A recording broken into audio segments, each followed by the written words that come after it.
자, 강의 시작하겠습니다. 각자 한번 끼실까요? 쭉 올리겠습니다. 자, 오른쪽 하겠습니다. 자, 왼쪽 하겠습니다. 예, 좋습니다. 자, 먼저 이번 시간 이후에 강의 일정 설명을 드리고 어떻게 이제 공부할 것인가라는 것을 생각해보고 나머지 이제 강의를 시작을 한번 해보겠습니다. 자, 이제 우리 1차 강의가 비교표 강의로 해가지고 이제 추석 전에 다 끝나죠. 이제 오늘이 이제 마지막 강의인데요. 그거 이제 끝나고요.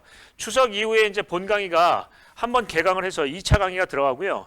그 다음에 이제 2차 강의가 이제 8주간이에요.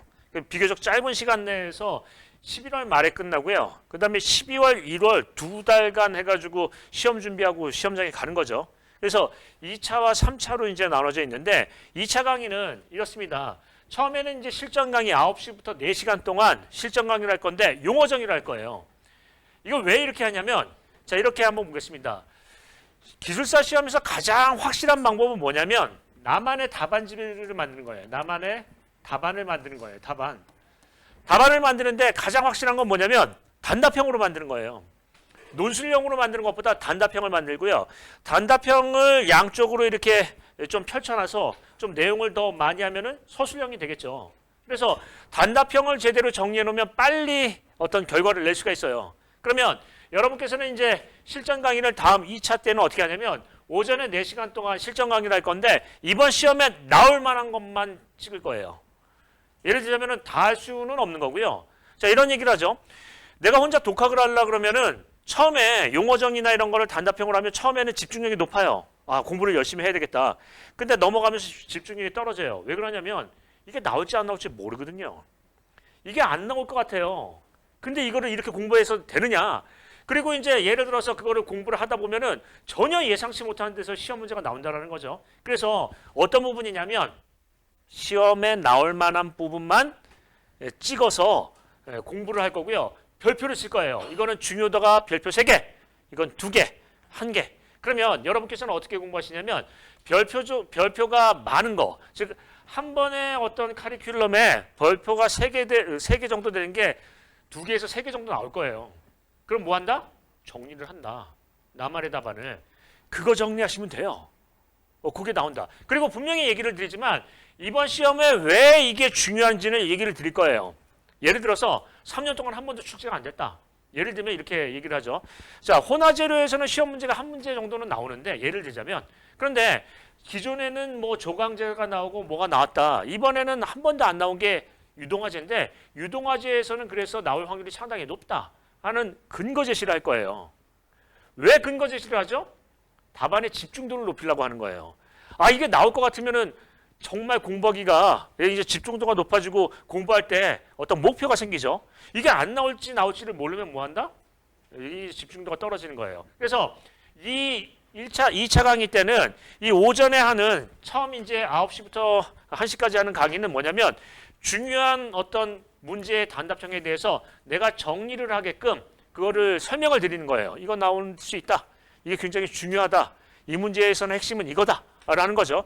중요한 포인트는 이렇습니다. 나올 문제가 무엇이냐 하는 거 찍는 거예요.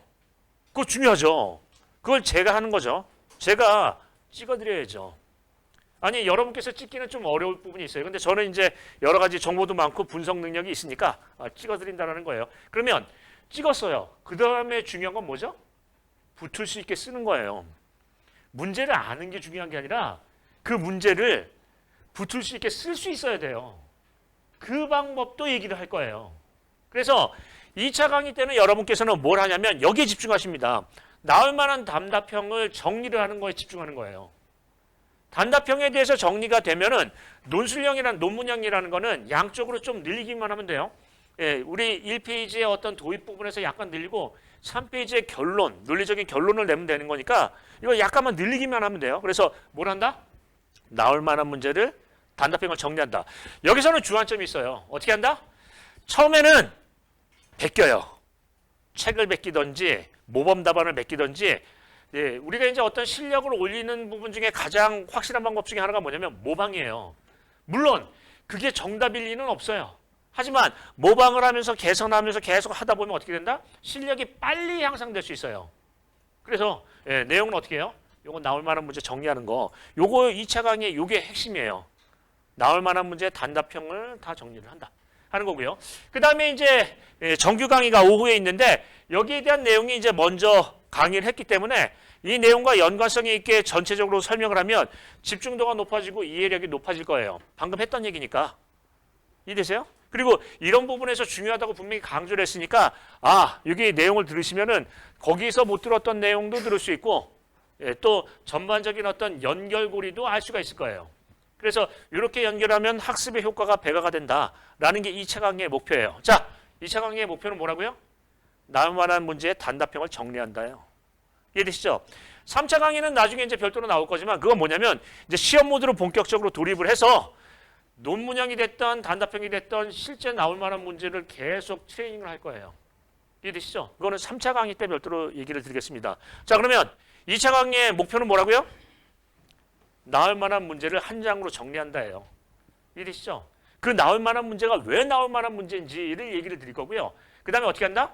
문제를 찍은 다음에 그 문제가 붙을 수 있게 쓰는 방법을 생각해 볼 거예요. 그냥 책만 이렇게 달달달 외워서 쓰는 게 아니라 이게 실무에서 개선점이 뭔지를 생각해 볼 거예요. 그게 굉장히 중요하죠.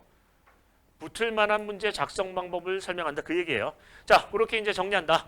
자, 2차 강의 내용이 아시겠죠? 자, 이렇게 할 예정입니다. 그래서 다 요번에 이제 추석 잘 세시고 오신 다음에 그 다음에 2차 강의 때부터는 조금 더 집중을 해서 나만의 답안지를 만드는 거에 집중을 한번 해보시겠습니다. 자, 이 정도로 할까요?